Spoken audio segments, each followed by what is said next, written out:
Hi everyone, today we have a question of rotational dynamics on angular collision. So we have a rod of mass m and length L, and we have a small particle traveling with a velocity u perpendicular to the rod, right? We need to find the angular velocity of the rod after the collision, right? Now as far as the omega is concerned, there are two ways to find the angular velocity. First is kinetic energy and the second one is angular momentum, right? The second one will suit the best for us because the angular momentum for the entire collision will be conserved. This is because of the torque being zero, right? So we'll be conserving the angular momentum. Now the question arises about what point.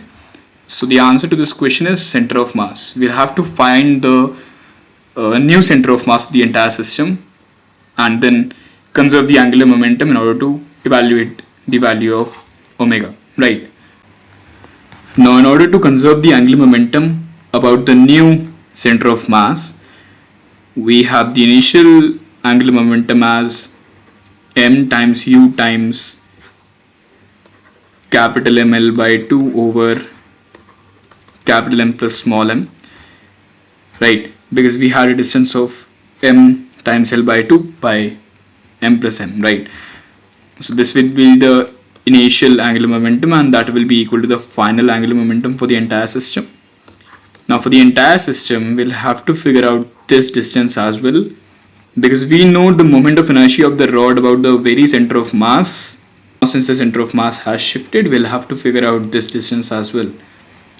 So this distance will be just L by 2 minus this distance, giving us small m times L by 2 by summation m, right? So we have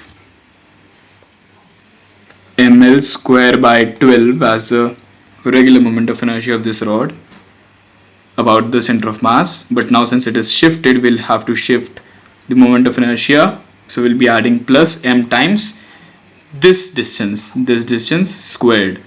So we'll have this squared as m L by 2 over m plus small m whole squared, and we possess an additional moment of inertia of the new particle of small m.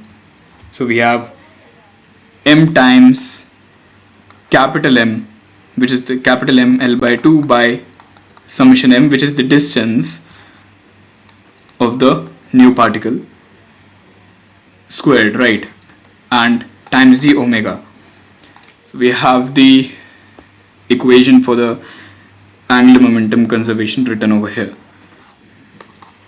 We'll have to solve this equation and find the value of the omega correspondingly. Evaluating omega could be a tedious task, but it does give an essence to it, right? So that is it, and thank you for your time.